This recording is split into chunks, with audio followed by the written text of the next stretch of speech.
Shalom, selamat malam Bapak Ibu, Saudaraku yang dikasihi Tuhan Yesus. Terima kasih untuk kehadirannya malam hari ini di Komsel besar kita yang ke-111. Kita mau menyiapkan hati kita mau memberikan waktu kita yang terbaik untuk masuk ke dalam pujian dan penyembahan. Kita mau sungguh-sungguh memuji dan menyembah Dia, karena kita percaya ketika kita memuji dan menyembah Dia, Dia Allah yang bertahta di atas puji-pujian kita. Mari kita siapkan hati, kita hening sejenak di hadapan-Nya.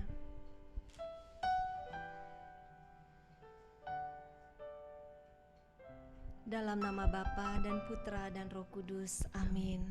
Selamat malam Bapa, Putra dan Roh Kudus.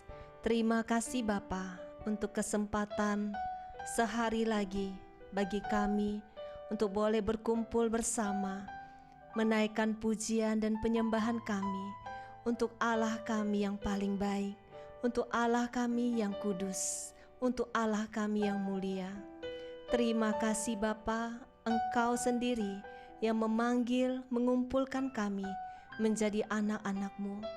Kami rindu memberikan pujian yang terindah untuk-Mu malam hari ini. Kami mau katakan, aku hendak bersyukur kepada Tuhan.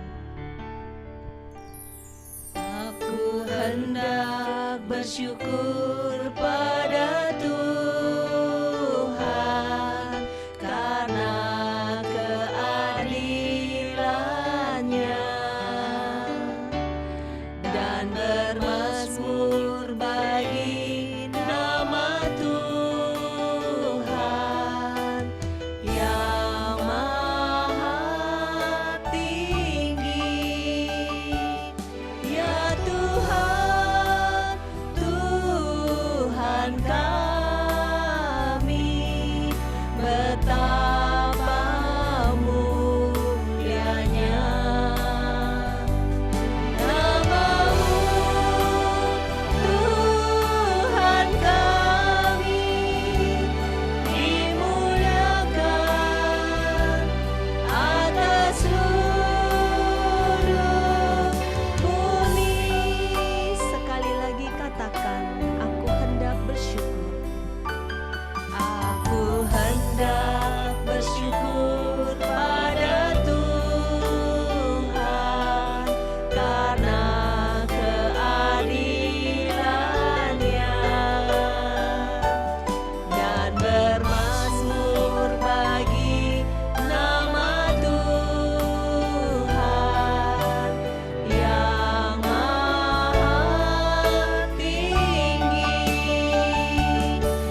mengucap syukur untuk keadilan-Mu, untuk kebaikan-Mu. Benar Tuhan, terima kasih Tuhan. Kami sungguh mengucap syukur karena kebaikan-Mu, karena keadilan-Mu. Kami mau bermazmur bagi nama-Mu yang maha tinggi.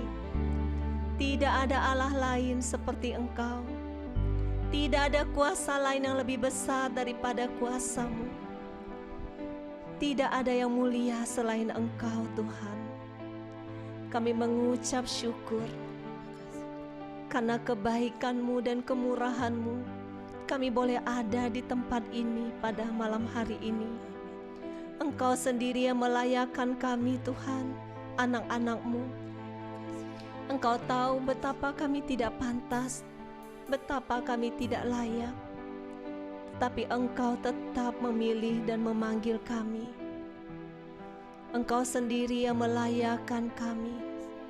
Engkau sendiri yang memampukan kami, sehingga kami mampu untuk datang memuji dan menyembah-Mu. Terima kasih Tuhan. Terima kasih. Terima kasih untuk segala kemurahan-Mu, untuk segala kesetiaan-Mu. Engkau sungguh Bapa yang setia. Engkau Bapa yang paling mengasihi kami, yang tidak pernah memandang bentuk dan rupa kami. Engkau mengasihi kami apa adanya, tidak pernah sama seperti kasih dunia ini. Mari kita mau nyatakan, Bapa yang mengasihiku. Kita mau sadari sungguh-sungguh kita memiliki Dia, Bapa yang paling mengasihiku.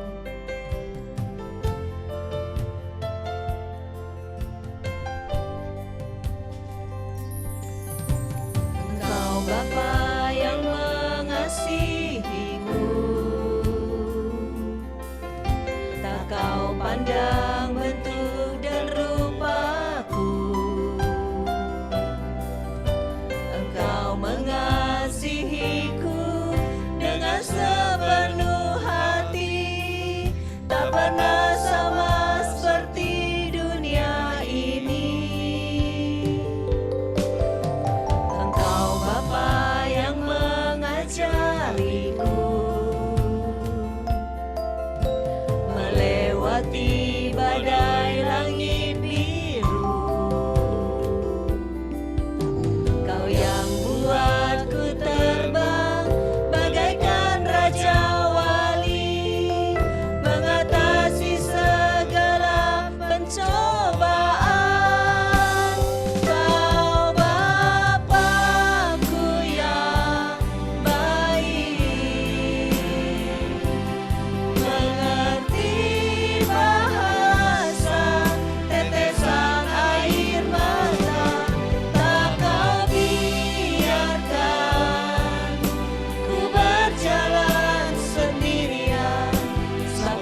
Bapa. Terima kasih karena Engkau Bapa yang terlalu baik bagi kami. Engkau selalu baik, bahkan di saat kami tidak baik, Tuhan. Bahkan di saat kami berlari jauh meninggalkan Engkau, Engkau tetap Bapa kami yang baik, Bapa yang tetap setia, menanti kami semua pulang ke rumah hati-Mu, tinggal dekat dengan-Mu. Itulah kerinduan-Mu. Saat ini Bapa, kami mau masuk lebih dalam lagi. Kami mau datang dengan segala kerendahan hati kami. Engkau yang telah datang untuk menebus dosa-dosa kami di dalam Putra-Mu Yesus. Engkau sendiri yang mengutus Yesus untuk kami, mati bagi dosa-dosa kami, supaya kami boleh tinggal bersama-Mu. Mari kita nyatakan seperti yang Kau ingini. Bukan dengan barang fana Kau membayar dosaku, dengan darah yang mahal, tiada noda dan celah. Bukan dengan emas perak Kau menebus diriku, oleh segenap kasih dan pengorbananmu, ku telah mati dan tinggalkan jalan hidupku yang lama. Semuanya sia-sia dan tak berarti lagi. Hidup ini ku letakkan pada mezbah-Mu ya Tuhan. Jadilah padaku seperti yang Kau ingini. Ku telah mati dan tinggalkan jalan hidupku yang lama.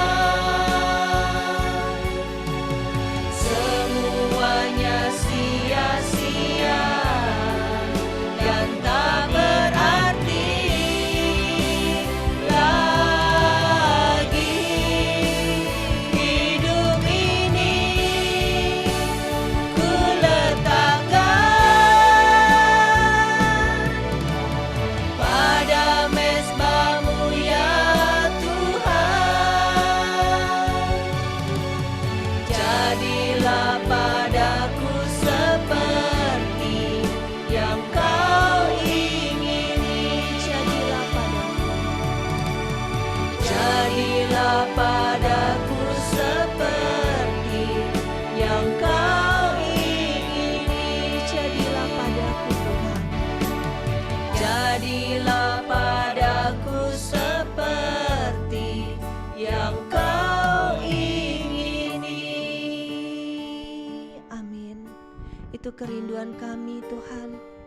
Itu kerinduan kami anak-anak-Mu. Kami rindu menjadi seperti yang Kau ingini. Kami mau tinggalkan segala dosa-dosa kami yang membuat kami terpisah jauh daripada-Mu. Kami mau mati bagi dosa-dosa kami. Kami mau hidup bagimu Bapa. Kami mau menjadi seperti yang Kau ingini. Engkau tahu betapa kami lemah, betapa kami sering jatuh dan jatuh lagi. Kami membutuhkan Roh-Mu, Roh-Mu yang kudus, Roh-Mu yang kuat, sehingga kami boleh berdiri teguh dan tidak akan jatuh lagi. Tolong kami Bapa, biarlah Engkau sendiri yang mengutus Roh Kudus berhembus di tempat kami masing-masing. Engkau sendiri yang datang melawat setiap anak-anak-Mu. Engkau beri kekuatan yang lemah. Mari kita nyatakan, berhembuslah Roh Kudus. Berhembuslah Roh Kudus di tempat ini. Berhembuslah Roh Kudus dengan kuasa-Mu. Pulihkanlah gereja-Mu di saat ini.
Tuhan atas keberkatan kami bisa berkumpul bersama-sama Tuhan.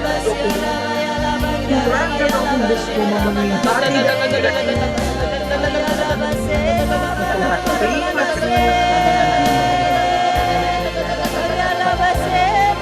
Tuhan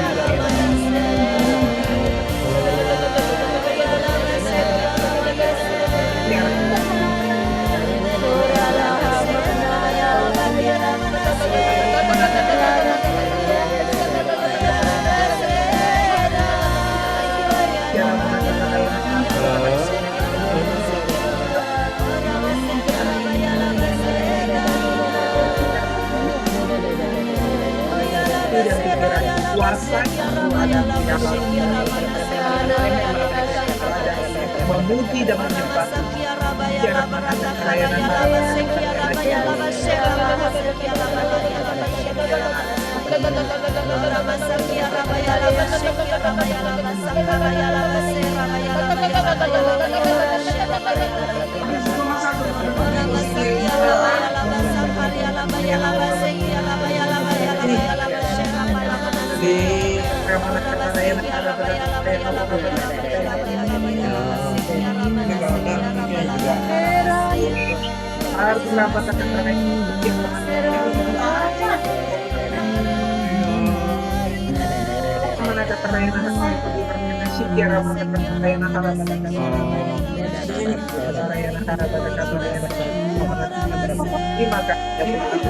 terima kasih Engkau hadir di tengah-tengah kami memuji Engkau dalam roh dan kebenaran. Terima kasih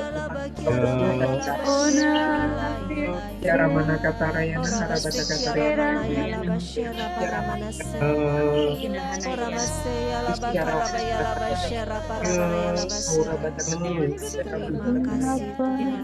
Jangan kalau enggak di meja makan aja. Terima kasih Tuhan. Terima kasih. Terima kasih Bapa. Terima kasih Tuhan Yesus. Engkau sungguh Allah yang hidup. Ketika kami memuji dan menyembah-Mu, kami sungguh-sungguh mengalami Engkau Tuhan.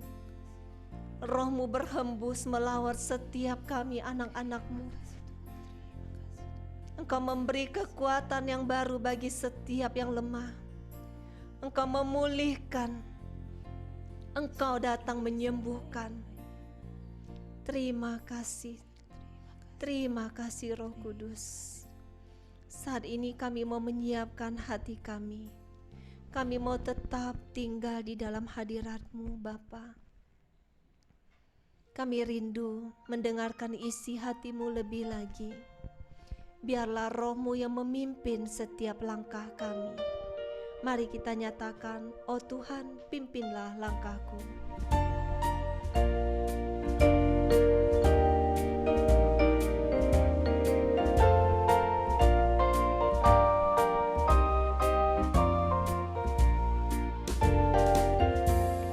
Oh Tuhan, pimpin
Tuhan kami Bapa, kami rindu untuk Engkau pimpin kami dengan roh-Mu, dengan firman-Mu.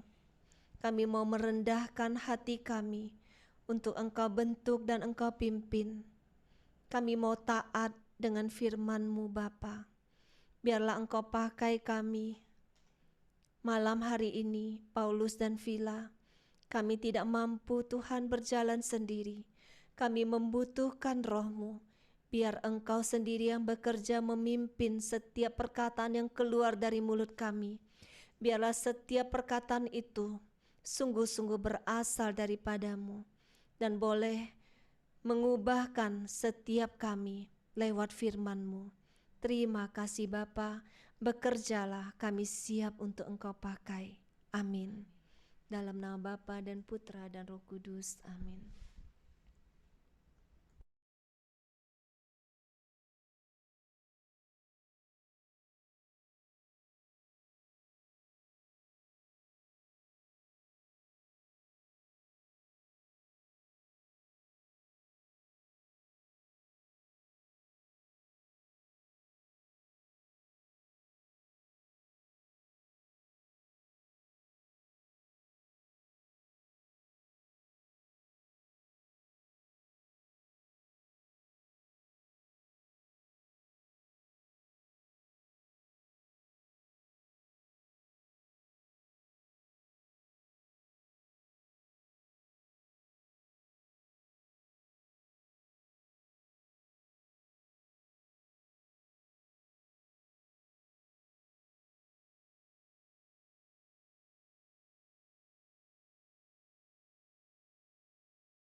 Selamat malam Bapak Ibu Suster semuanya. Mari kita bersama-sama membuka dari Injil Markus bab 2 ayat 1.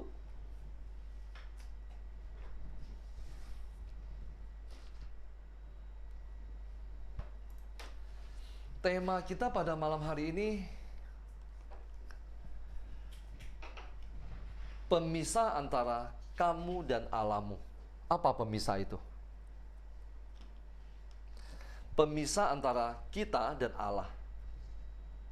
Oke, malam hari ini saya mau mengajak kita untuk bersama-sama merenungkan dari Markus bab 2 ayat 1. Sudah ketemu Bapak Ibu?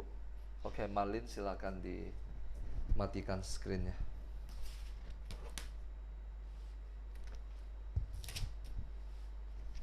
Suara saya jelas ya?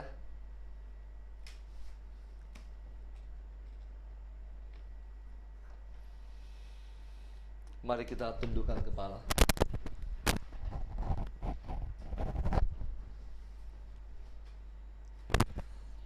Selamat malam Bapa, Putra, dan Roh Kudus. Terima kasih Tuhan. Kami boleh memuji, menyembah, memuliakan Engkau. Roh kami boleh menyatu dengan Roh-Mu. Saat ini kami mau duduk diam untuk merenungkan firman-Mu. Singkapkanlah misteri kerajaan surga, nyatakanlah kepada kami orang-orang kecil dan sederhana ini.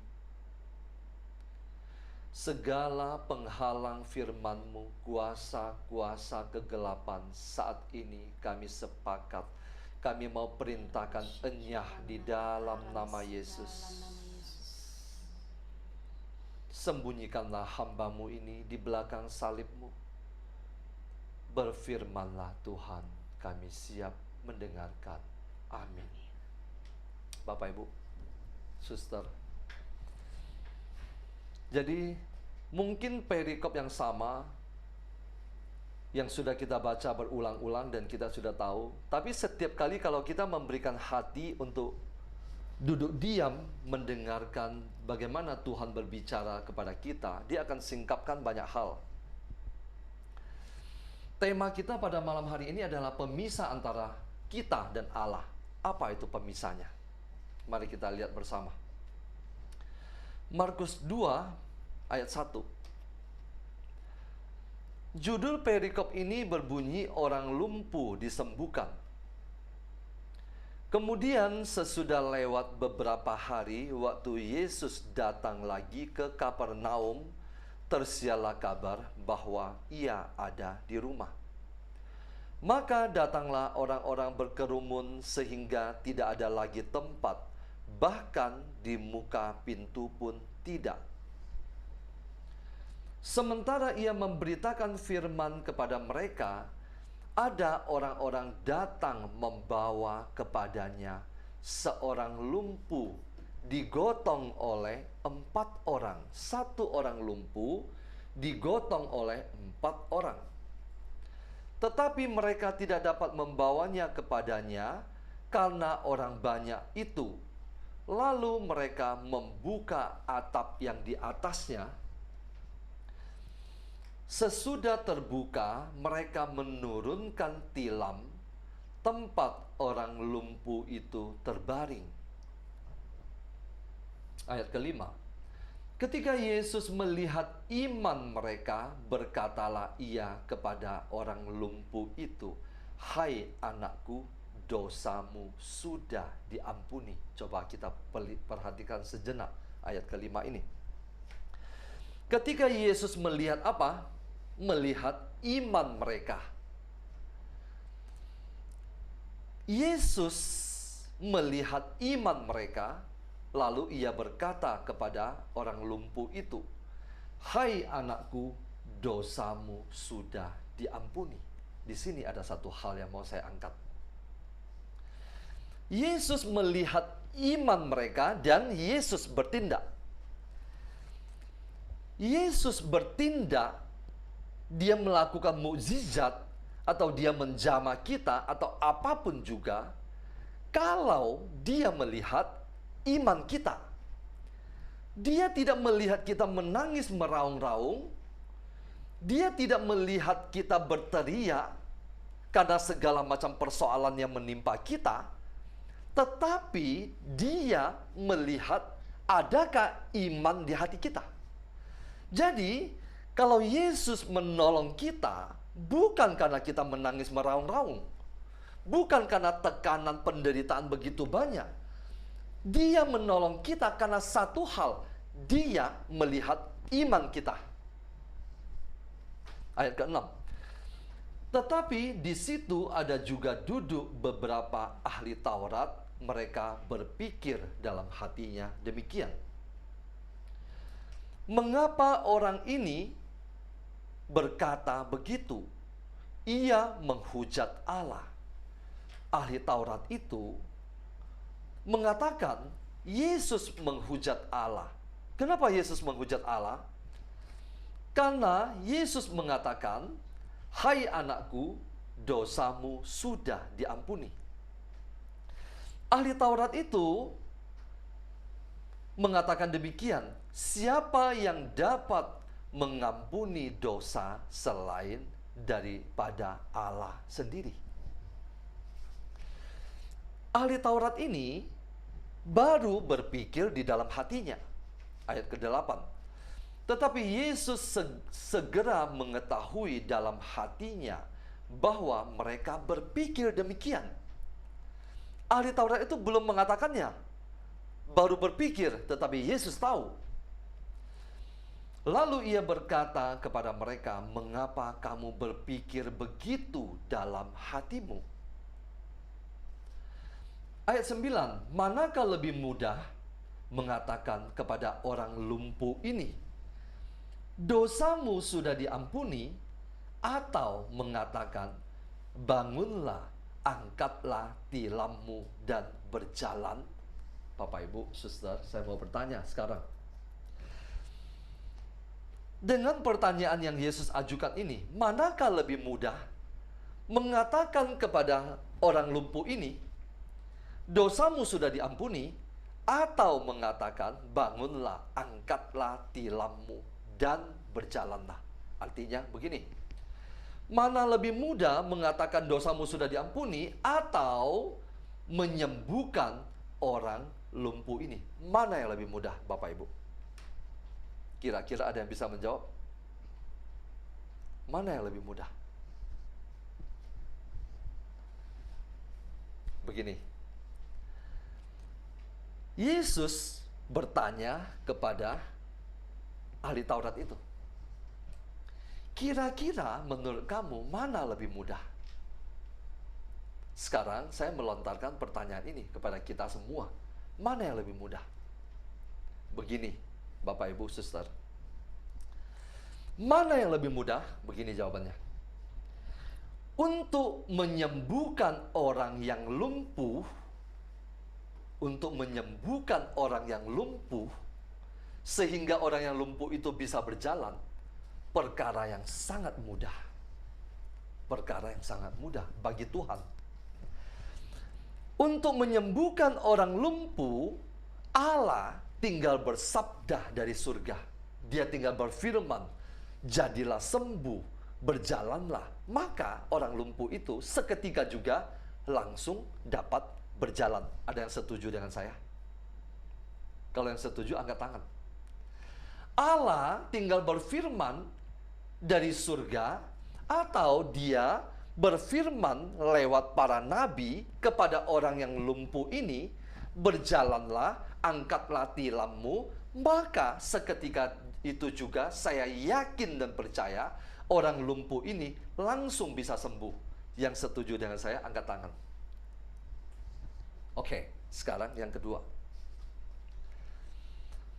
Manakah yang lebih mudah mengatakan dosamu sudah diampuni? Tadi saya sudah mengatakan, untuk menyembuhkan orang lumpuh sangat mudah bagi Tuhan. Kenapa? Karena Dia Maha Kuasa. Lalu pertanyaannya, bagaimana dengan untuk mengampuni dosa umat manusia? Apakah mengampuni dosa umat manusia juga semudah menyembuhkan orang lumpuh itu? Kira-kira gimana Bapak Ibu? Sudah mulai bingung? Untuk menyembuhkan orang lumpuh, tinggal berfirman.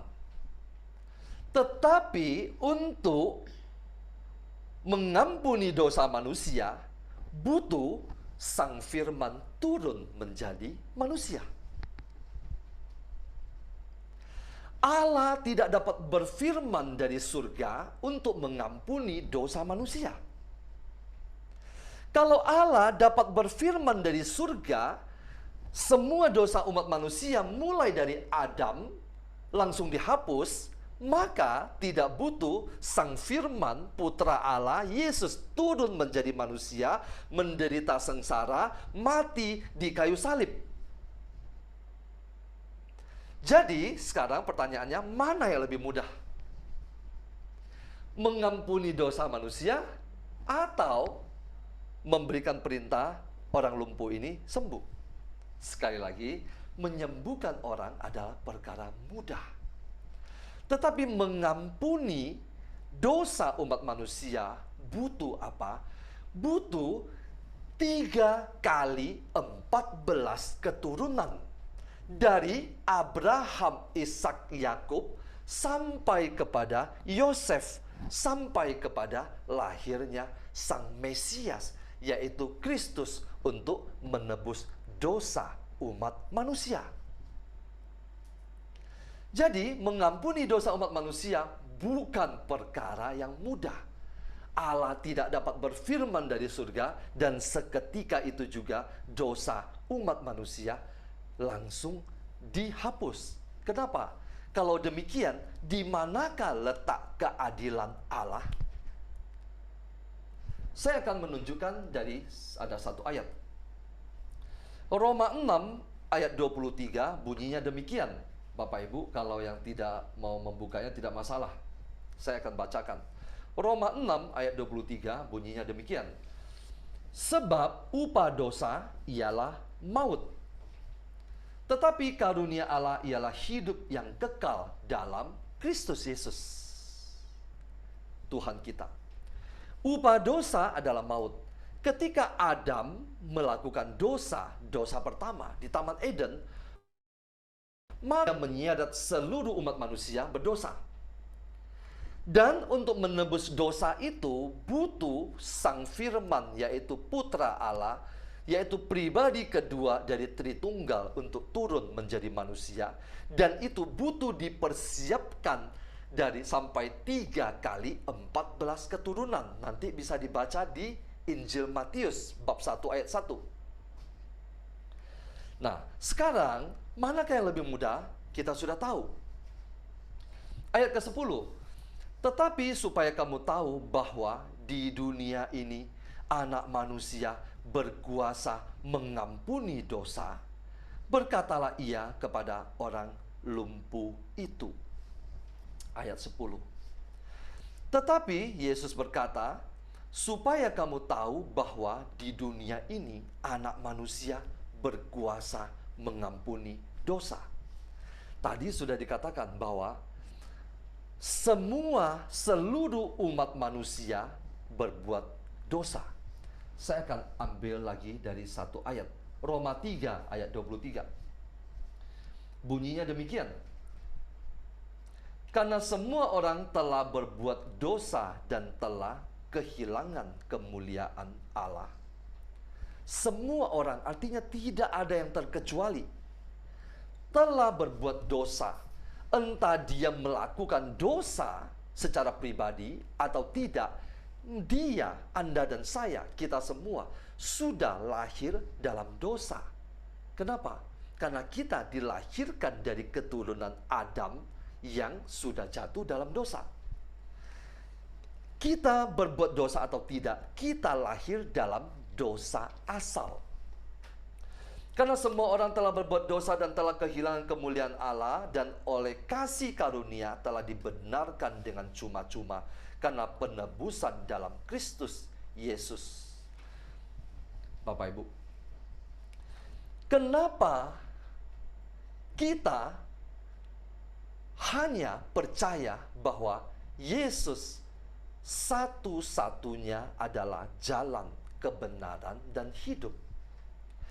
Tidak ada nabi, tidak ada manusia, tidak ada siapapun juga yang dapat menyelamatkan kita. Dalam Kisah Para Rasul bab 4 ayat 12 tertulis demikian. Kisah Para Rasul bab 4 ayat 12. Dan keselamatan tidak ada di dalam siapapun juga selain di dalam Dia. Di dalam Dia itu siapa? Yesus.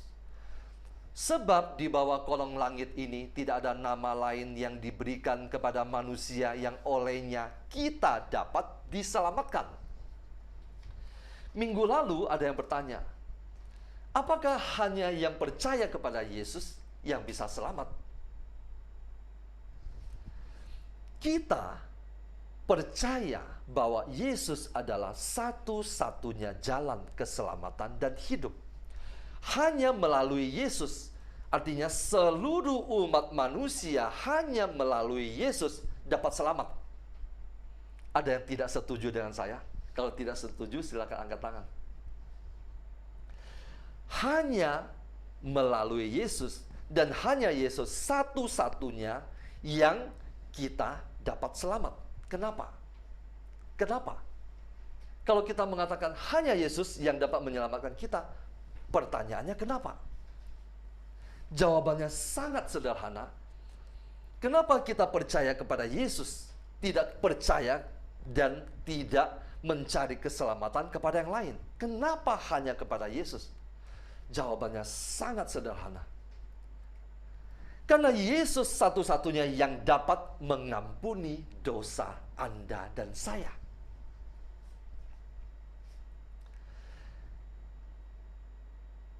Karena Yesus satu-satunya yang dapat mengampuni dosa, maka Dia satu-satunya yang dapat menyelamatkan Anda dan saya.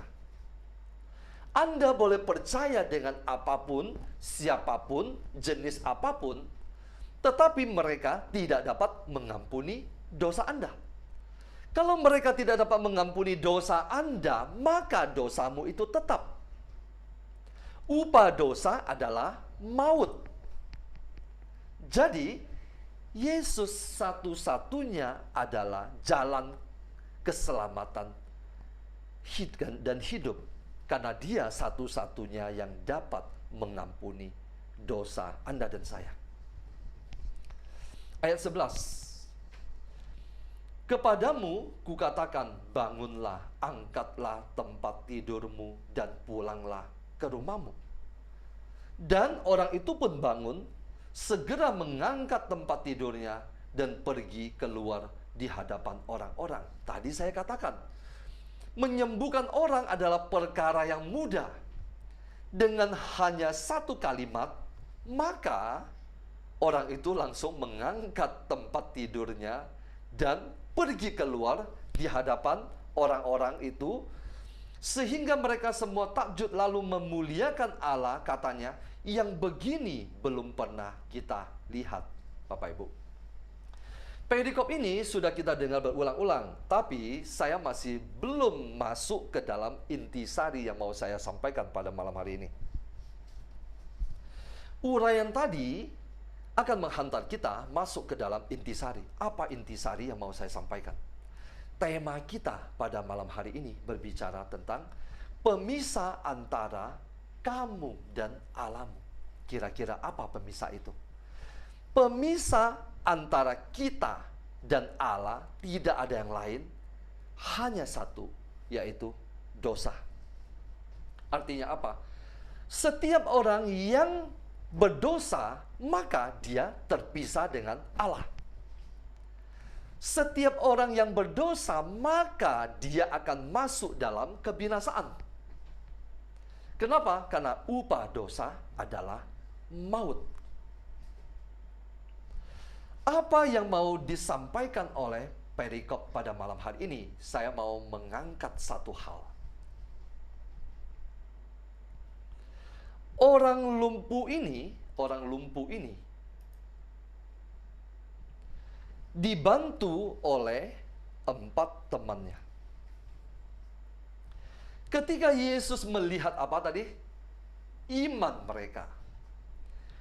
Bukan melihat jerih payah mereka, bukan melihat perbuatan baik mereka, tetapi melihat iman mereka. Perhatikan kata ini baik-baik. Iman mereka. Tanpa iman, tidak ada kesembuhan, tidak ada pengampunan dosa, tidak ada apapun juga. Iman. Iman kepada Yesus.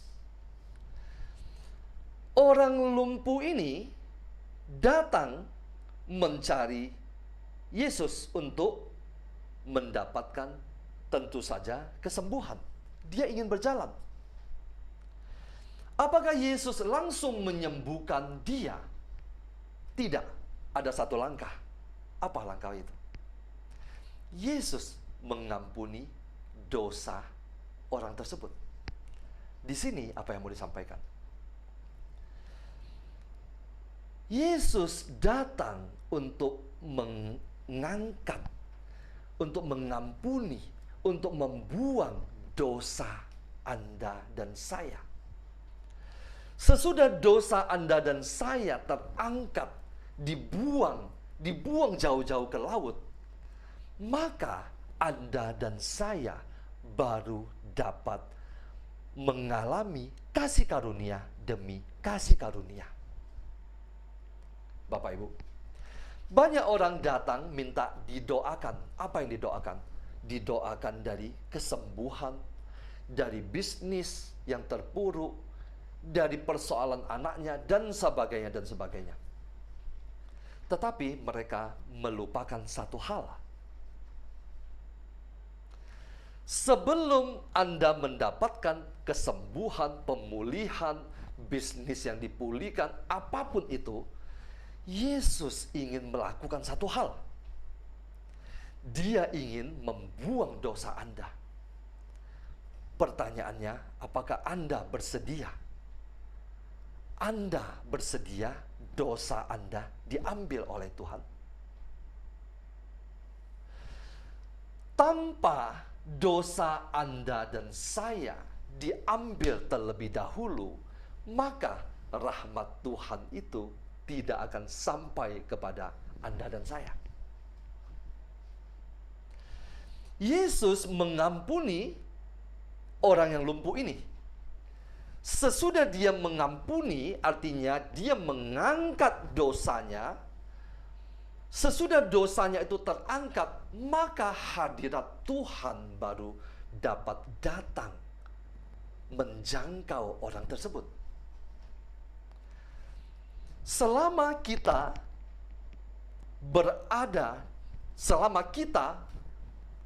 di antara kita dan Tuhan ada dosa, dan kita tetap memegang dosa itu erat-erat. Saya mau minta saya mau minta didoakan kesembuhan. Saya mau minta didoakan pemulihan. Tetapi saya belum siap untuk bertobat. Menurut saya, sebaiknya Anda pulang dulu. Renungkan kembali. Duduk diam di kaki Tuhan, minta pertobatan.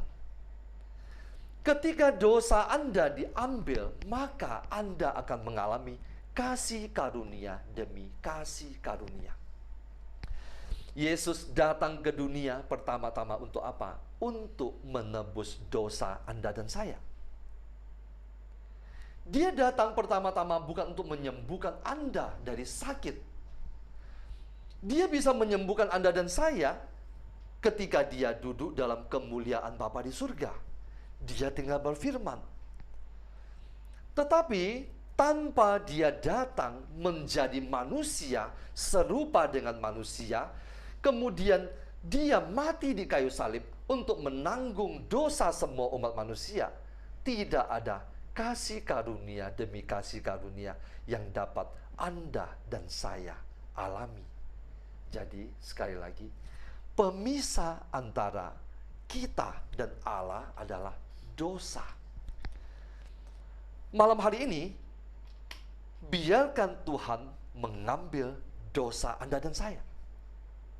Sesudah dia mengambil dosa Anda dan saya, sesudah kita bertobat, maka kesembuhan, pemulihan, apapun juga akan kita alami.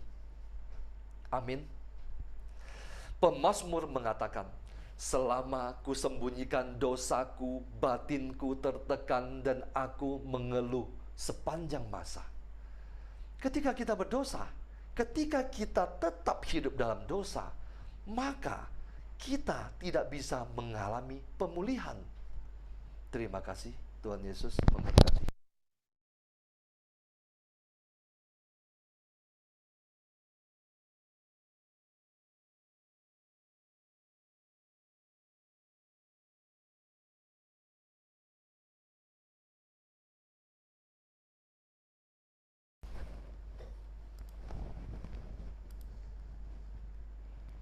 Baik, saya lanjutkan Bapak Ibu, Suster. Kita buka dari Yesaya 59 ayat 1 dan 2. Yesaya 59 ayat 1 dan 2. Saya bacakan, sesungguhnya tangan Tuhan tidak kurang panjang untuk menyelamatkan, dan pendengarannya tidak kurang tajam untuk mendengar. Tetapi yang merupakan pemisah antara kamu dan Allahmu ialah segala kejahatanmu, dan yang membuat dia menyembunyikan diri terhadap kamu sehingga ia tidak mendengar ialah segala dosamu. Iblis tahu persis apa yang bisa memisahkan Adam dan Hawa dari Allah saat di Taman Eden. Iblis membujuk Hawa jatuh ke dalam dosa untuk memisahkan mereka dengan Allah. Iblis tahu jika manusia terpisah dari Allah, segala berkat, segala rencana Allah terhalang. Karena itu, usaha iblis sampai akhir zaman adalah membuat Anda dan saya jatuh ke dalam dosa, supaya segala yang baik dari Tuhan tidak kita terima, supaya segala doa kita terhalang, segala berkat dan rancangan baik dari Bapa untuk anak-anaknya tertunda, terhalang, bahkan tidak pernah terjadi di dalam hidup kita. Iblis tahu itu. Tetapi banyak anak Tuhan tidak tahu. Mereka datang kepada Tuhan, kita dulu, saya juga dulu seperti itu, berdoa. Saat Tuhan tidak menjawab doa, kita kecewa. Tuhan sepertinya nggak ada. Mana kuasanya? Mana dia? Kita putus asa dan marah. Dan mungkin ada yang lari ke Allah lain, ke dukun. Itu tujuan iblis. Banyak orang tidak menyadari dan tidak mencari jawaban mengapa doaku tidak dijawab. Mengapa Tuhan seakan-akan menyembunyikan wajahnya? Apa yang menjadi penghalang doaku? Tuhan adalah sumber segala kebaikan, sumber segala berkat yang kita butuhkan. Apapun yang kita butuhkan saat ini, kesembuhan, kekayaan, solusi, terobosan, mujizat, Tuhan sanggup kasih. Karena seluruh alam ciptaan ini, segala kuasa yang tertinggi di tangan Tuhan. Kekayaan semua yang ada di dunia ini miliknya, di dalam kendali Tuhan. Dia sanggup memberikan apa yang Anda minta saat ini. Bahkan yang sudah mati saja bisa dihidupkan kembali. Bagi Tuhan tidak ada yang mustahil. Tetapi mungkin Anda bertanya, mengapa Tuhan belum menjawab doaku? Yang sudah aku doakan 10 tahun, 20 tahun. Tuhan gak sanggup sembuhkan sakitku. Tuhan belum pulihkan keluargaku. Tuhan belum menjamah anakku. Yesaya mengatakan sebuah rahasia tadi. Kita belum ditolong bukan karena tangan Tuhan kurang panjang. Doa Anda belum dikabulkan bukan karena telinganya kurang tajam. Tetapi ternyata ada sebuah penghalang antara kita dan Allah, yaitu dosa dan segala kejahatan kita. Anda mungkin berkata, apa ya dosa saya? Perasaan saya udah hidup baik-baik loh. Saya nggak membunuh, saya nggak menipu, saya nggak minum, saya nggak judi, nggak main perempuan. Perasaan saya tuh udah baik banget loh hidup saya. Bahkan sekarang saya RPH 5 senjata, tiap hari saya misa, rosario, puasa, firman. Masa saya masih berdosa? Kadang ada dosa yang kita sadari, yang mungkin saat ini sudah kita tinggalkan, tetapi ada dosa-dosa yang sering tidak kita sadari, yang masih kita pelihara, masih kita simpan, masih kita lanjutkan terus. Contohnya apa? Dosa yang tidak bisa dilihat orang lain, yang ada di dalam hati kita. Kita masih menyimpan kecewa, kita masih menyimpan dendam, masih ada kepahitan. Kita tidak mampu mengampuni. Itu juga penghalang doa-doa kita. Kita semua tidak ada yang sempurna. Tuhan tahu kita lemah dan rapuh. Karena itu Dia memberikan kesempatan dan waktu untuk kita memurnikan diri kita setiap hari. Makanya 5 senjata ini adalah kendaraan untuk kita memurnikan hati kita. Pertobatan juga bukan keputusan satu hari. Oh, hari ini saya sudah mengaku dosa di depan Romo, saya sudah bertobat. Bukan itu. Pertobatan itu adalah perjuangan terus-menerus. Bukan hanya 1 bulan, 33 hari, atau 1 tahun.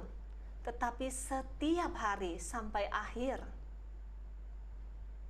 Pertobatan juga bukan berbicara soal perasaan Anda menyesal. Saya sedih, sudah melakukan dosa, menangis meraung-raung di hadapan Tuhan. Tetapi berbicara soal keputusan. Ada sebuah keputusan, ada sebuah komitmen untuk tidak kembali lagi kepada kehidupan lama itu. Untuk memisahkan diri dari semua hal yang bisa membawa Anda kembali kepada dosa itu. Ada metanoia, pertobatan yang radikal, tidak lagi nego-nego. Yang selingkuh benar-benar cut, yang terikat dengan minuman rokok, judi, pornografi, benar-benar di-cut, di-blok semua akses ke sana. Bukan dikurangi. Untuk masalah dosa, kita tidak bisa berbicara pelan-pelan. Dikurangi dulu sedikit-sedikit. Dulu saya merokok setiap hari, sekarang seminggu sekali. Jika Anda berkompromi dengan dosa, Anda akan menemukan suatu hari Anda akan kembali ke titik semula dengan dosa itu. Berhadapan dengan dosa, Anda tidak bisa lemah lembut dan mengalir, tergantung sikon. Tuhan, tolong jauhkan aku dari godaan. Tetapi saat godaan itu datang, Anda berdoa lagi, terjadilah kehendak-Mu. Itu bukan kehendak Tuhan. Ketika Anda menyerahkan diri kepada dosa, itu adalah kehendak iblis, bukan kehendak Tuhan. Anda harus berani berkata tidak. Sungguh-sungguh berani tinggalkan tanpa kompromi, bukan dikurangi. Kemarin saya masih ketemuan dengan selingkuhan saya. Sekarang saya cuma chat aja. Saya sudah kurangi. Ketika Anda mau bertobat, Anda harus ambil keputusan ekstrim. Putus hubungan, putus komunikasi, hapus semua memori dan blok. Kalau perlu ganti nomor. Tutup semua akses yang masih memungkinkan untuk ketemu dia lagi. Putus juga di dalam ingatan. Saat si jahat mulai datang mengingatkan tentang dosa-dosa Anda, kenangan-kenangan Anda harus berani cut pikiran itu. Alihkan dengan senjata firman Tuhan, senjata-senjata rohani. Renungkan firman, taat pada firman, jangan lagi renungkan ingatan tentang mantan-mantan itu. Tidak ada orang yang mau berbuat dosa dari awal. Kita semua dilahirkan, tidak ada yang dari awal kita mau jadi orang berdosa, nggak ada. Semua orang ingin hidup baik dan mati masuk surga. Tidak ada pasangan yang saling mengasihi ketika menikah dari awal merencanakan nanti tahun keberapa saya akan selingkuh, saya akan cerai. Nggak ada. Semua ingin hidup bahagia bersama sampai akhir. Tetapi mengapa banyak yang terjadi di luar rencana awal? Adam dan Hawa kalau ditanya mungkin ini penyesalan yang paling menyakitkan. Mengapa hari itu mereka berjalan di taman dan membiarkan musuh itu masuk untuk berbicara? Dosa itu pelan-pelan masuk seperti ular saat pertama menyerang Hawa. Ular itu tidak menyerang dengan gigitan. Awalnya hanya chat-chat nanya kabar. Lama-lama mulai sudah nanya, sudah makan belum? Sudah bobok belum? Mulai chat nasihat-nasihat. Lama-lama mulai curhat. Itu cara iblis masuk ke dalam hidupmu. Untuk menghancurkan pernikahanmu. Untuk menghancurkan masa depan keluargamu. Jangan memberi celah ular itu masuk ke dalam hidupmu. Karena dosa menghalangi doamu, menutup berkatmu, memisahkanmu dengan Allah selamanya. Dan dosa itu mendatangkan kutuk.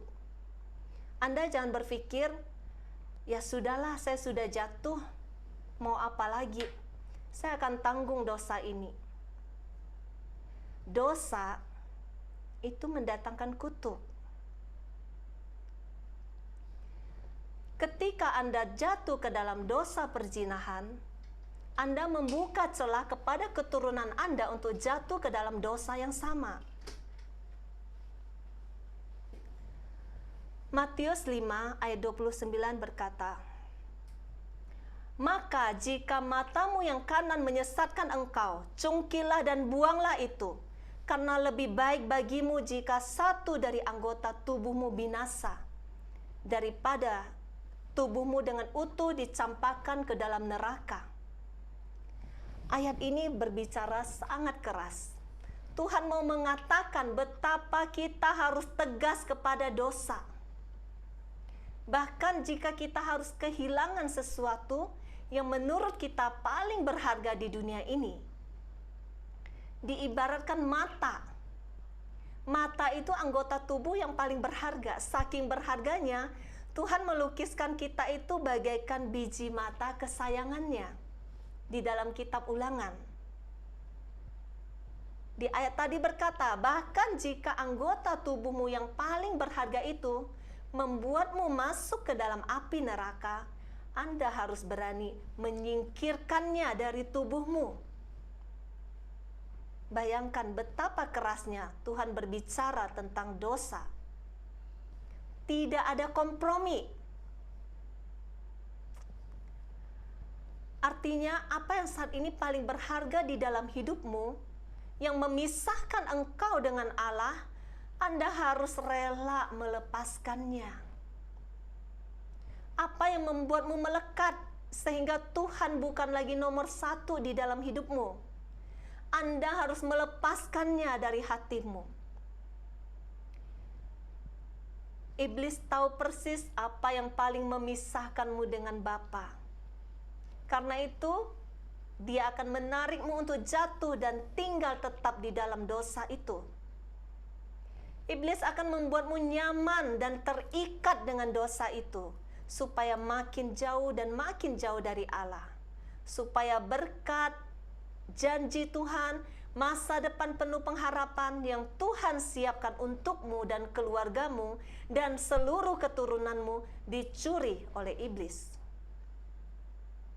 Yohanes 10 ayat 10 berkata, pencuri datang hanya untuk mencuri, membunuh, dan membinasakan. Aku datang supaya mereka mempunyai hidup dan mempunyainya dalam segala kelimpahan. Itu janji Tuhan. Apa itu dosa? Bagaimana kekuatannya? Siapa yang bekerja di balik dosa? Dan bagaimana melawannya? Kita sudah belajar tadi, dosa pertama datang dari seekor ular. Ada kekuatan dari dunia kegelapan yang bekerja di dalam setiap dosa. 1 Yohanes 3 ayat 8 berkata, barang siapa yang tetap berbuat dosa berasal dari iblis. Sebab iblis berbuat dosa dari mulanya. Untuk itulah anak Allah menyatakan dirinya, yaitu supaya ia membinasakan perbuatan-perbuatan iblis itu. Dosa dari awal berasal dari iblis. Tujuannya membawamu ke neraka. Membawa Anda dan saya, anak-anak Tuhan, sebanyak-banyaknya tinggal di neraka. Dosa punya kekuatan kuasa kegelapan. Ada iblis yang bekerja di dalamnya. Baik dosa yang kita sengaja maupun yang tidak kita sengaja, dosa adalah dosa. Upah dosa adalah maut. Dosa selalu ada kuasa di dalamnya yang bekerja untuk memisahkan Anda dan saya dengan Allah. Sampai akhir zaman, iblis akan bekerja. Sampai iblis berhasil membawa setiap jiwa menjadi miliknya. Karena itu, mengapa Tuhan mengajarkan kita meminta yang paling penting di dalam hidup ini? Kita sudah tahu tadi, dosa berasal dari iblis. Dia punya kekuatan. Dia punya kekuatan yang di atas kekuatan kita manusia, karena iblis itu roh. Dosa itu dari dunia kegelapan. Kita tidak bisa melawan dosa dengan kekuatan manusia. Karena itu Tuhan meminta, Tuhan mengajarkan kita meminta yang terbaik di dalam hidup ini, di dalam doa kita. Di dalam Lukas 11 ayat 13, jadi jika kamu yang jahat tahu memberi pemberian yang baik kepada anak-anakmu, apalagi Bapamu yang di sorga, Ia akan memberikan Roh Kudus kepada mereka yang meminta kepadanya. Yang paling penting kita harus minta di dalam hidup ini adalah Roh Kudus. Kita sering datang kepada Tuhan supaya Tuhan jawab doa saya, jawab doa saya. Kita nggak mementingkan apa itu Roh Kudus. Hanya dengan Roh Allah kita baru bisa menang melawan dosa. Tidak ada seorang pun bisa menang melawan dosa dengan kekuatannya sendiri sebagai manusia. Jadi Anda dan saya tidak mungkin bisa menang melawan dosa dengan kekuatan kita sendiri. Kita membutuhkan kekuatan supernatural di atas kekuatan natural kita sebagai manusia, yaitu kekuatan Roh Kudus. Roma 5 ayat 21 berkata, supaya sama seperti dosa berkuasa dalam alam maut, demikian kasih karunia akan berkuasa oleh kebenaran untuk hidup yang kekal oleh Yesus Kristus Tuhan kita. Ada kasih karunia dari Allah yang memberi kita kekuatan untuk menjadi pemenang atas dosa oleh karena Yesus. Apa itu dosa? Dari tadi kita berbicara tentang dosa. 1 Yohanes 3 ayat 4 sampai 6 berkata, setiap orang yang berbuat dosa melanggar juga hukum Allah, sebab dosa ialah pelanggaran hukum Allah. Dosa adalah semua tindakan, keputusan kita, pikiran kita, perasaan kita yang melanggar hukum Allah. Apa hukum Allah? Hukum utama Allah ialah kasih. Matius 22 ayat 37 sampai 40 berkata, kasihilah Tuhan Allahmu dengan segenap hatimu, dengan segenap jiwamu, dan dengan segenap akal budimu. Itulah hukum yang terutama dan yang pertama. Artinya, ketika kita hidup di dalam dunia ini, kita mengasihi dunia ini dan segala yang ada di dunia ini lebih dari Tuhan, itu sudah dosa. Kita mengasihi pasangan kita, anak kita, orang tua lebih dari Tuhan, itu sudah dosa. Karena hukum terutama adalah mengasihi Tuhan di atas segala-galanya. Mengasihi pasangan lebih dari Tuhan, mengasihi anak, mengasihi orang tua lebih melekat kepada mereka daripada kepada Tuhan. Itu sudah dosa. Apalagi mengasihi selingkuhan. Yohanes 8 ayat 44 berkata, iblislah yang menjadi bapamu, dan kamu ingin melakukan keinginan-keinginan bapamu. Iblis, ia adalah pembunuh manusia sejak semula dan tidak hidup di dalam kebenaran, sebab di dalam dia tidak ada kebenaran. Apabila ia berkata dusta, ia berkata atas kehendaknya sendiri, sebab ia adalah pendusta dan bapa segala dusta. Ketika kita tinggal di dalam dosa dan melakukan dosa itu, tanpa kita sadari kita melakukan keinginan-keinginan iblis. Kita mengabdi kepada bapa yang salah, bapa pendusta. Iblis adalah bapa segala dusta. Hati-hati yang masih suka berdosa dengan berbohong, berdusta. Suka mencari-cari alasan. Saat Anda tidak jujur, Anda sedang mengabdi kepada bapa dusta, bapa pendusta. Anda sedang melakukan keinginan bapa pendusta itu dengan ketidakjujuranmu. Tadi ada dosa yang kita sadari, yang mungkin kita sudah ambil keputusan untuk kita tinggalkan. Tetapi ada dosa yang kita simpan, yang mungkin kita sendiri tidak sadari itu dosa. Karena itu, mengapa kita perlu mencari Tuhan, mendekatkan diri kepada Dia? Karena Dia sendiri yang akan menyingkapkan segala dosa-dosa itu. Yesaya 55 ayat 8-9 berkata, sebab rancanganku bukanlah rancanganmu, dan jalanmu bukanlah jalanku. Demikianlah firman Tuhan. Seperti tingginya langit dari bumi, demikianlah tingginya jalanku dari jalanmu, dan rancanganku dari rancanganmu. Rancangan Tuhan ingin menyelamatkanmu dan seisi rumahmu. Bukan hanya sekedar menjawab doamu. Apa yang sedang Anda doakan saat ini? Mujizat apa yang sedang Anda butuhkan saat ini? Bagi Tuhan itu pekerjaan kecil. Tetapi Tuhan sedang mengerjakan masalah besarmu saat ini. Keselamatan jiwamu. Yang Anda pikirkan dan doakan saat ini semua persoalan di dunia ini.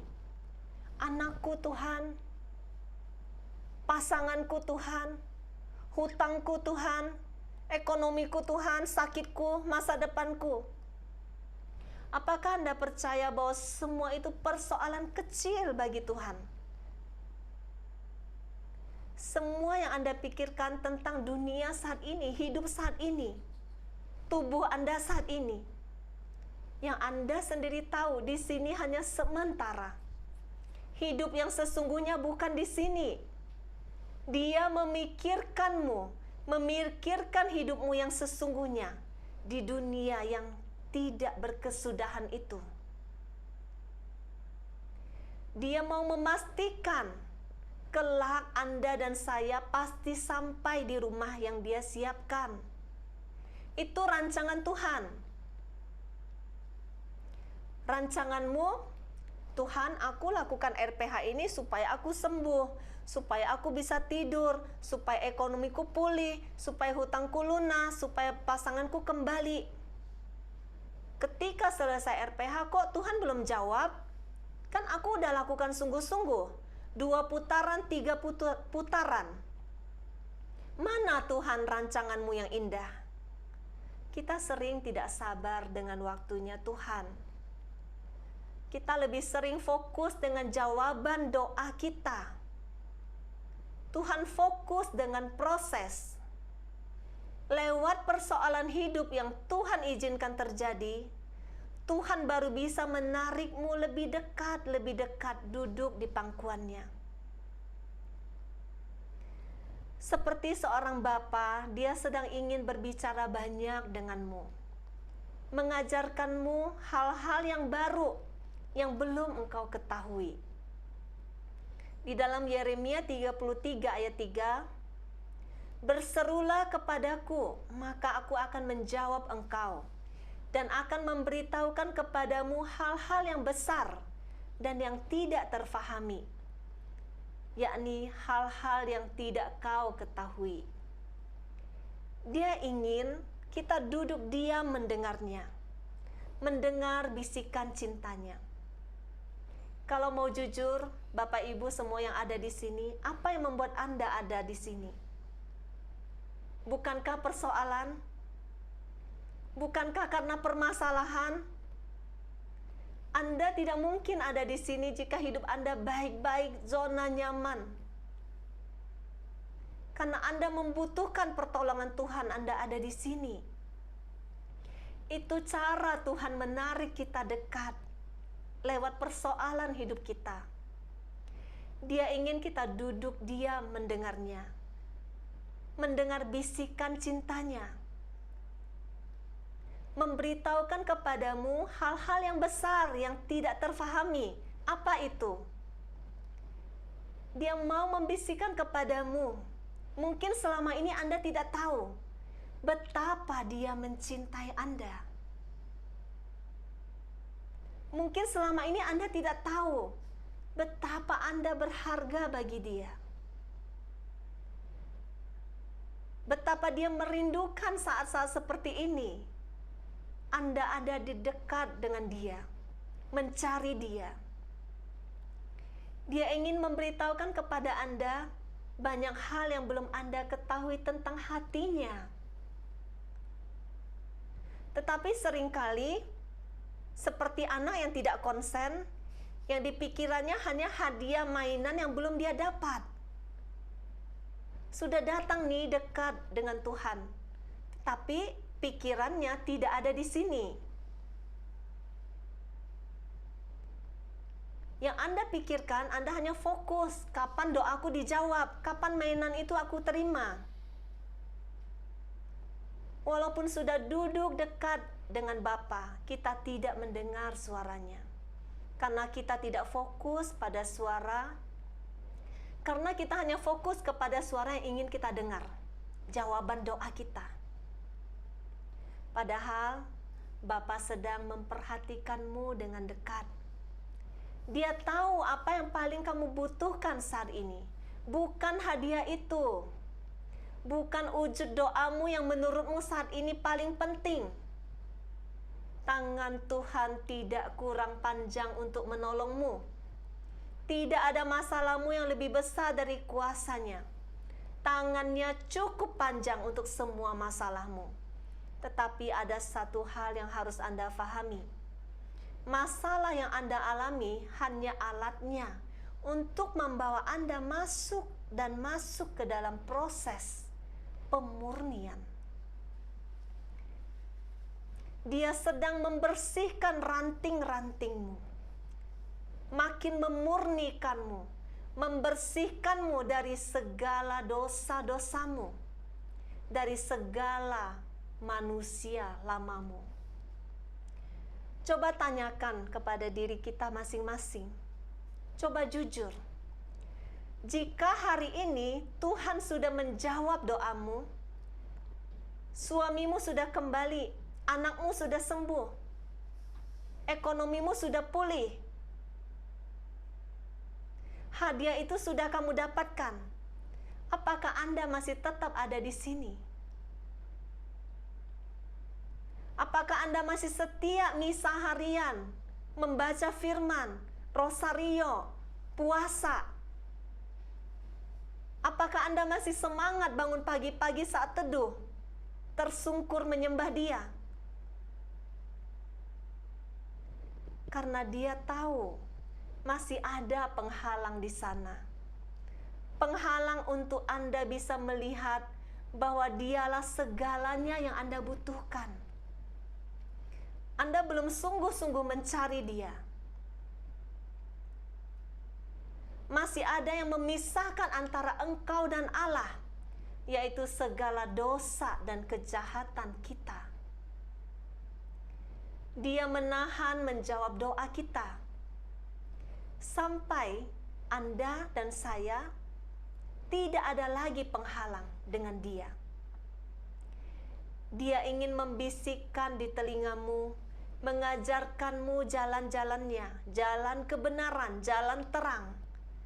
Selama ini mungkin kita berjalan sendirian di jalan yang gelap, yang membuatmu terpisah makin jauh. Segala kegelapan itu yang menghalangi berkat-berkat-mu. Segala dosa-dosa itu yang menutupi doa-doamu. Dia ingin mengajarkanmu berperang melawan musuh-musuhmu. Karena Anda dan saya adalah anaknya, biji mata kesayangannya. Dia ingin kita menang di dalam setiap siasat musuh untuk menghalangi kita menerima berkat-berkat-Nya. Menang terhadap dosa dan sungguh-sungguh hidup sebagai anak Allah yang hidup di dalam kelimpahan berkat-Nya. Baik di dunia yang sementara ini, maupun kelak saat kita pulang kembali ke rumah Bapa tempat kita tinggal selamanya. Bagaimana supaya tidak jatuh ke dalam dosa? Setelah kita tahu dosa itu begitu fatal, memisahkan kita dari Bapa, bukan cuma di dunia ini doa kita terhalang, berkat kita terhalang, tetapi kita akan terpisah selamanya jika kita tidak bertobat. Kita harus berjuang melawan dosa. Harus ada keputusan, komitmen, usaha yang konsisten. Usaha yang konsisten di dalam pertobatan setiap hari. Salah satunya yang kita lakukan dengan 5 senjata. Cara melawan dosa sama dengan cara melawan iblis. Karena iblis dan dosa adalah satu garis keturunan. Senjata yang kita pakai untuk melawan musuh sama juga dengan senjata yang kita pakai untuk melawan dosa. 5 senjata itu adalah perjuangan kita setiap hari untuk pertobatan kita. Jadi ada keputusan bertobat, metanoia. Ada yang kedua, komitmen mendekat kepada Allah dengan 5 senjata. Yang ketiga, kita tidak bisa melawan dosa dengan kekuatan kita sendiri. Kita harus berjalan bersama Roh Kudus. Yang keempat, kita melakukan firman-Nya. Setelah kita melakukan 5 senjata, membaca, merenungkan firman, kita harus menjadi pelaku firman. Yang kelima, menyimpan janjinya. Dalam Mazmur 119 ayat 9 sampai 11 berkata, "Dalam hatiku aku menyimpan janjimu, supaya aku jangan berdosa terhadap Engkau." Menyimpan janji Tuhan. Semakin banyak Anda menyimpan janjinya, yaitu firman Tuhan di dalam hatimu, semakin Anda mempunyai banyak senjata melawan dosa. Semakin Anda kuat melawan godaan dosa dan memenangkan setiap peperangan. Janji Tuhan ada di dalam surat cintanya, yaitu firman Tuhan, Alkitab. Jadi, mari kita bersama-sama berjuang. Kita mau berjuang meninggalkan dosa, kehidupan lama kita. Kita mau berjuang di dalam pertobatan setiap hari, supaya doa kita tidak terhalang, supaya janji-janji Tuhan tergenapi di dalam hidup kita dan keluarga kita, bahkan seluruh keturunan kita. Amin. Tuhan Yesus memberkati. Mari kita siapkan hati kita untuk menyembah Tuhan.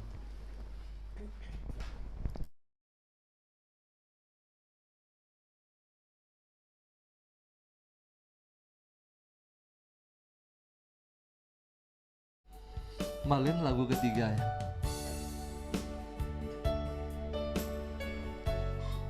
Kita bawa sepenuh hati kita.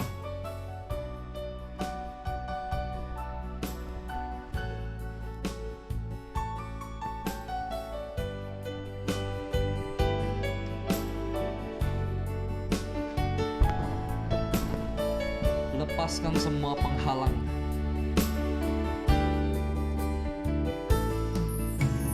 Bukan dengan barang fana Kau membayar dosaku, dengan darah yang mahal, tiada noda dan celah. Bukan dengan emas perak Kau menebus diriku, oleh segenap kasih dan pengorbananmu, ku telah mati dan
dan tinggalkan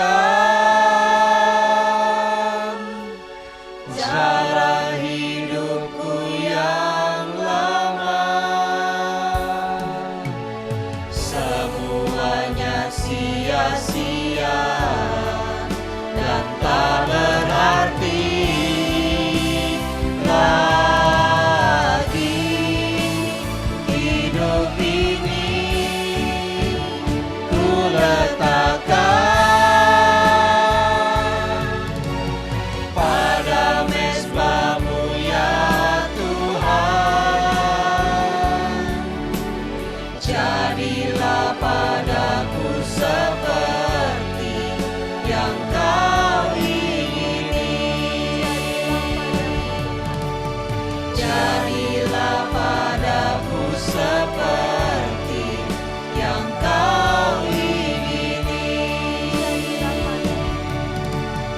Jadilah padaku seperti yang Kau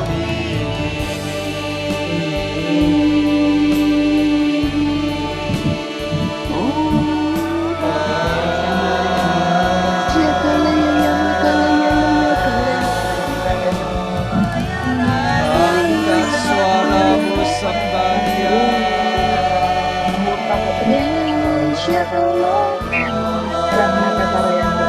Ampuni dosa-dosa kami.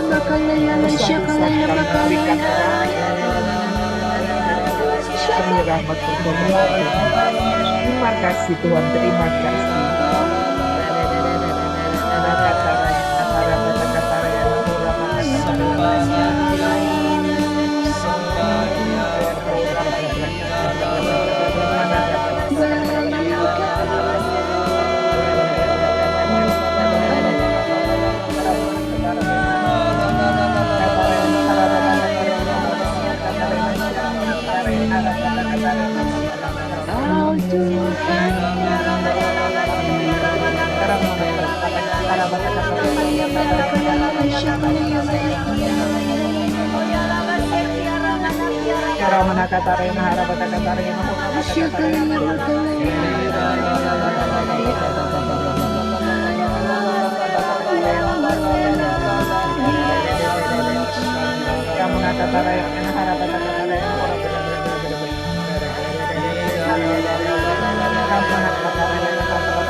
Mintalah Roh Kudus, mintalah Roh Kudus.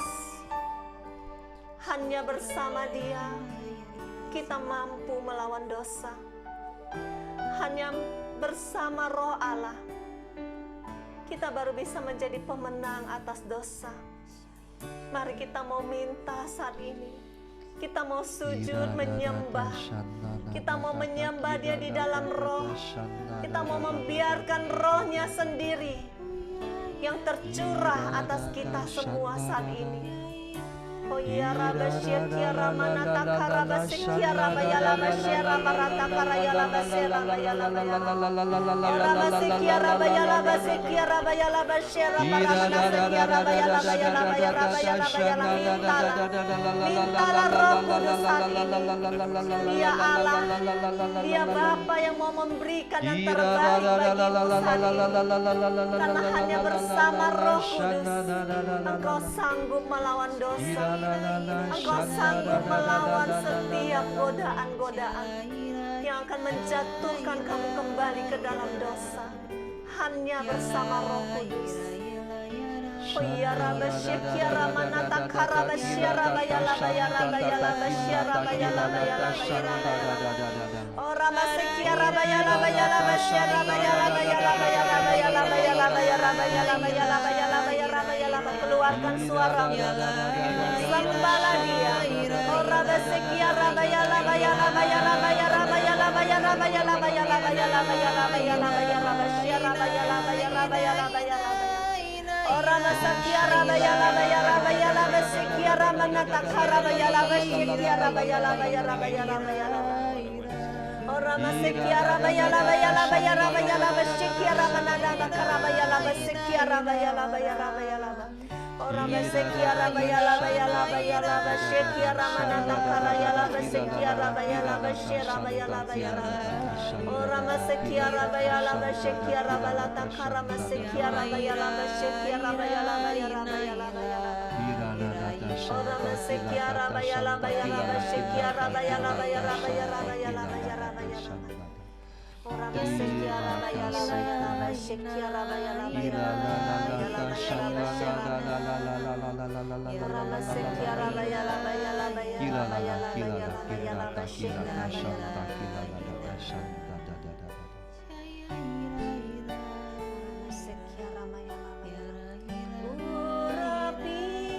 Urapilah kami dengan minyak baru, penuhilah kami dengan hadirat-Mu. Kami rindu Tuhan melihat kuasa-Mu dicurahkan di tempat ini. Mari kita minta dengan rindu, berhembuslah Roh Kudus. Berhembuslah Roh Kudus di tempat ini. Berhembuslah Roh Kudus dengan kuasa-Mu. Pulihkanlah gereja-Mu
bebaskan hatimu, bebaskan hatimu, bebaskan hatimu.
Yang kau curahkan bagi kami. Terima kasih. Terima kasih. Tiara pada kata yang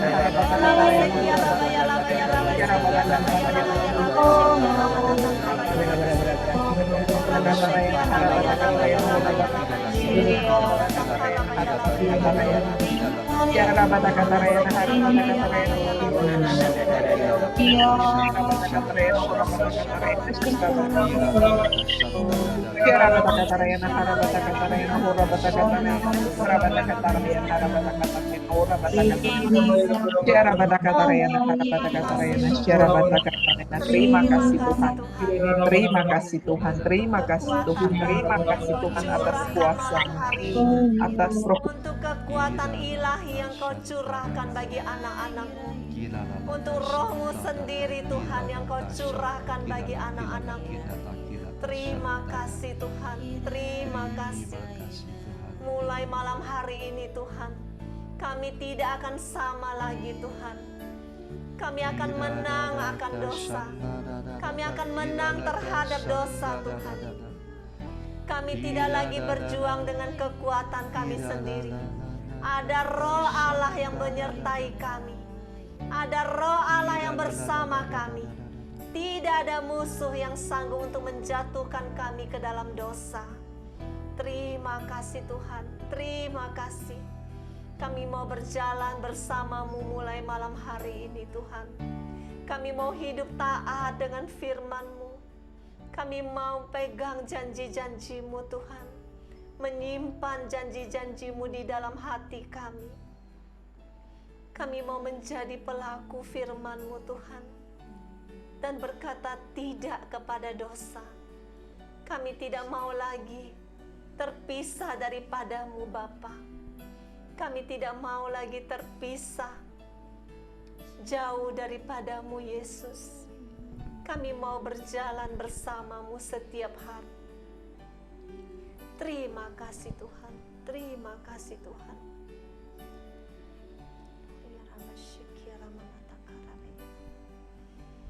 Mari kita hening sesaat, rasakan kasih Tuhan. Nikmati saat ini, nikmati saat ini.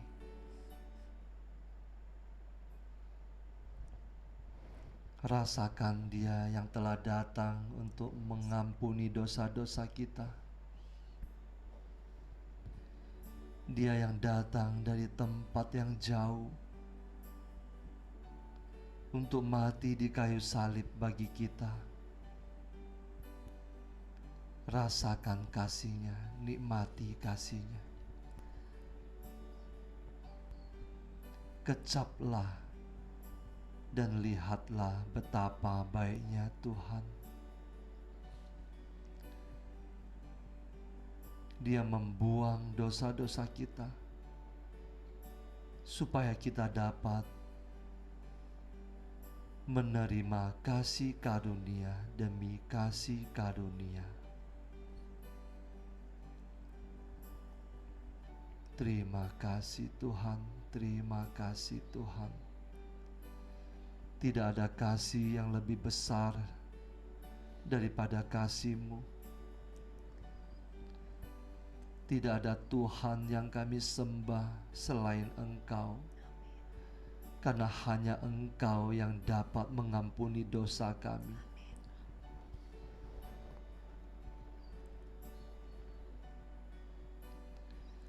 Terima kasih Tuhan. Terima kasih. Pandanglah setiap jiwa-jiwa yang hadir pada malam hari ini. Secara khusus mereka yang berjuang untuk kembali ke jalan-Mu. Curahkanlah rahmat-Mu yang besar bagi mereka. Ketika mereka mengambil sebuah keputusan, ketika mereka membiarkan Engkau menghilangkan segala penghalang-penghalang, Engkau melihat iman mereka, Tuhan. Engkau melihat iman mereka. Tidak ada satu pun yang Engkau biarkan binasa. Saat ini Tuhan, kiranya Engkau memberkati kami. Memberkati kami satu persatu. Di dalam nama Bapa dan Putra dan Roh Kudus. Amin.